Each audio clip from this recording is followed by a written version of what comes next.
Good afternoon, everyone. Today we're going to read Job 10 through 15. Chapter 10, Job continues, a plea to God. I loathe my life. I will give free utterance to my complaint.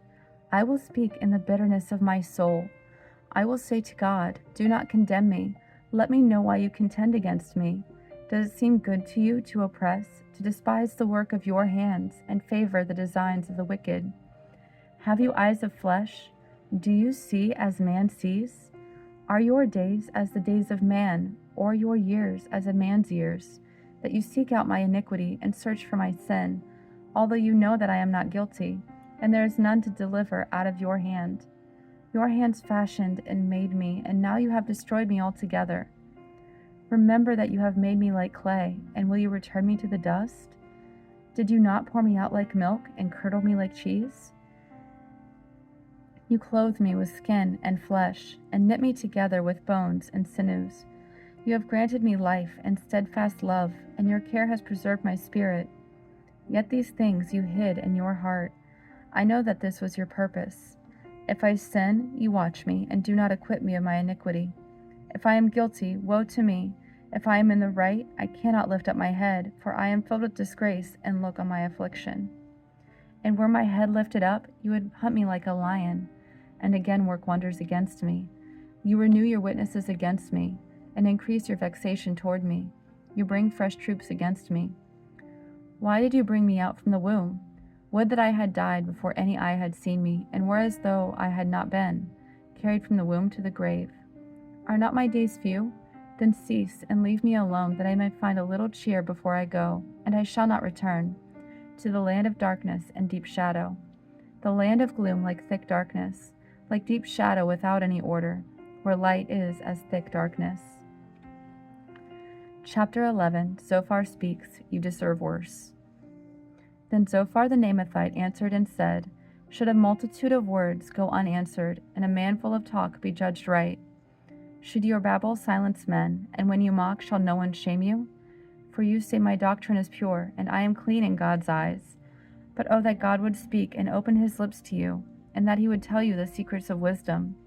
For he is manifold in understanding. Know then that God exacts of you less than your guilt deserves. Can you find out the deep things of God?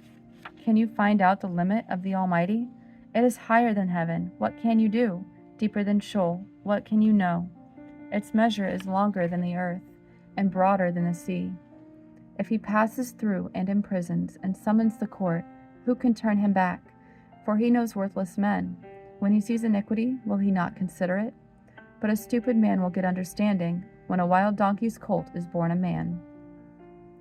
If you prepare your heart, you will stretch out your hands toward him. If iniquity is in your hand, put it far away, and let not injustice dwell in your tents. Surely then you will lift up your face without blemish. You will be secure and will not fear. You will forget your misery and remember it as waters have passed away. And your life will be brighter than the noonday. Its darkness will be like the morning. And you will feel secure because there is hope. You will look around and take your rest in security. You will lie down and none will make you afraid. Many will court your favor, but the eyes of the wicked will fall. All way of escape will be lost to them, and their hope is to breathe their last. Chapter 12. Job replies, the Lord has done this. Then Job answered and said, no doubt you are the people, and wisdom will die with you. But I have understanding as well as you. I am not inferior to you. Who does not know such things as these? I am a laughingstock to my friends. I, who called to God, and he answered me. A just and blameless man, am a laughingstock. In the thought of one who is at ease, there is contempt for misfortune. It is ready for those whose feet slip. The tents of robbers are at peace, and those who provoke God are secure, who bring their God in their hand. But ask the beasts, and they will teach you. The birds of the heavens, and they will tell you. Or the bushes of the earth, and they will teach you. And the fish of the sea will declare to you. Who among all these does not know that the hand of the Lord has done this? In his hand is the life of every living thing, and the breath of all mankind. Does not the ear test words as the palate tastes food? Wisdom is with the aged, and understanding and length of days. With God are wisdom and might. He has counsel and understanding. If he tears down, none can rebuild. If he shuts a man in, none can open. If he withholds the waters, they dry up. If he sends them out, they overwhelm the land. With him are strength and sound wisdom. The deceived and the deceiver are his. He leads counselors away stripped, and judges he makes fools.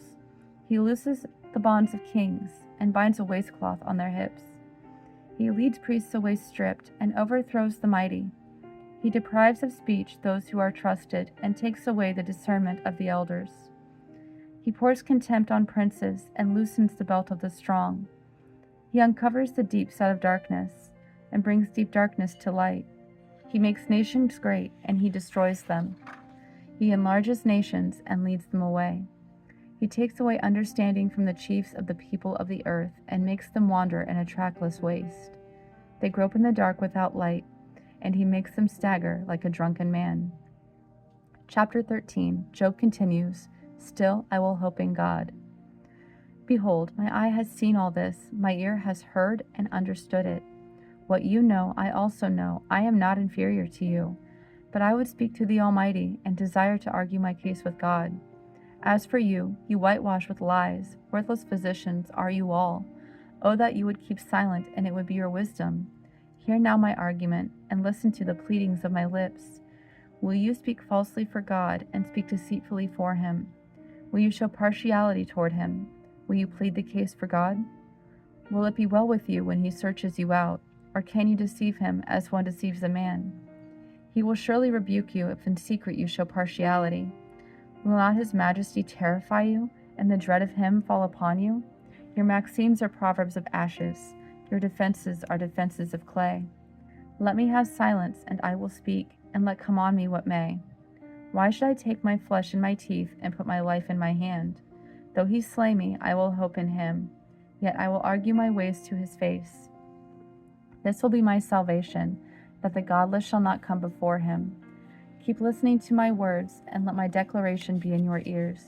Behold, I have prepared my case. I know that I shall be in the right. Who is there who will contend with me? For then I would be silent and die. Only grant me two things. Then I will not hide myself from your face. Withdraw your hand far from me, and let not dread of you terrify me. Then call, and I will answer, or let me speak, and you reply to me. How many are my iniquities and my sins? Make me know my transgression and my sin. Why do you hide your face and count me as your enemy? Will you frighten a leaf? Will you frighten a driven leaf and pursue dry chaff? For you write bitter things against me, and make me inherit the iniquities of my youth. You put my feet in the stocks, and watch all my paths. You set a limit for the soles of my feet. Man wastes away like a rotten thing, like a garment that is moth-eaten. Chapter 14, Job continues, Death comes soon to all. Man who is born of a woman is few of days and full of trouble. He comes out like a flower and withers. He flees like a shadow and continues not. And do you open your eyes on such a one, and bring me into judgment with you? Who can bring a clean thing out of an unclean? There is not one, since his days are determined, and the number of his months is with you. And you have appointed his limits that he cannot pass. Look away from him and leave him alone, that he may enjoy, like a hired hand, his day. For there is hope for a tree, if it would be cut down, that it will sprout again, and that its shoots will not cease. Though its root grow old in the earth, and its stump die in the soil, yet at the scent of water it will bud, and put out branches like a young plant.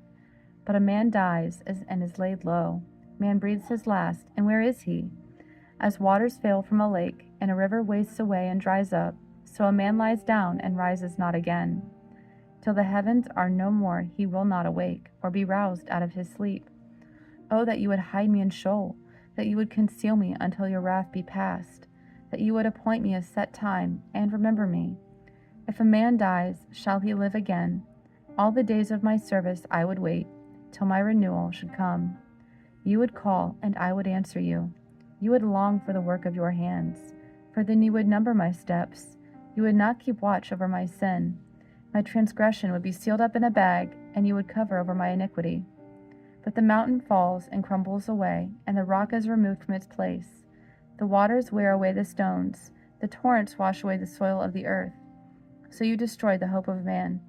You prevail forever against him, and he passes.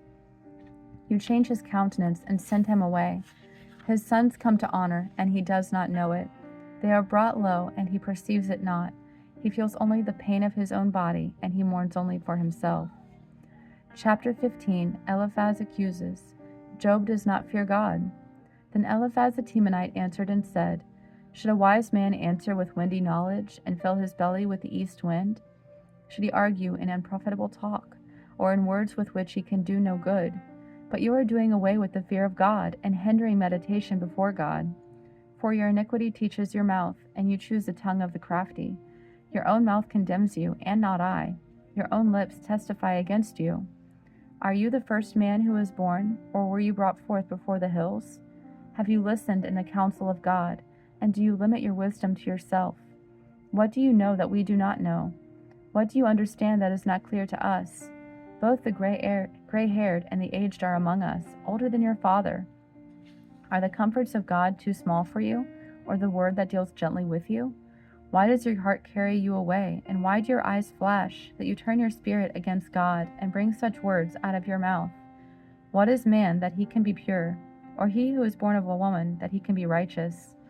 Behold, God puts no trust in his holy ones, and the heavens are not pure in his sight. How much less one who is abominable and corrupt, a man who drinks injustice like water? I will show you, hear me, and what I have seen I will declare, what wise men have told without hiding it from their fathers, to whom alone the land was given, and no stranger passed among them. The wicked man writhes in pain all his days, through all the years that are laid up for the ruthless. Dreadful sounds are in his ears. In prosperity the destroyer will come upon him. He does not believe that he will return out of darkness, and he is marked for the sword. He wanders abroad for bread, saying, Where is it? He knows that a day of darkness is ready at his hand. Distress and anguish terrify him.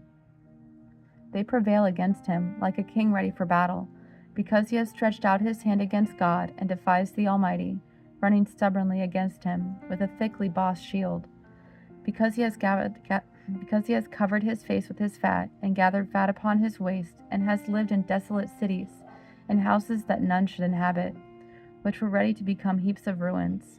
He will not be rich, and his wealth will not endure, nor will his possessions spread over the earth. He will not depart from darkness. The flame will dry up his shoots, and by the breath of his mouth he will depart. Let him not trust in emptiness, deceiving himself, for emptiness will be his payment. It will be paid in full before his time, and his branch will not be green.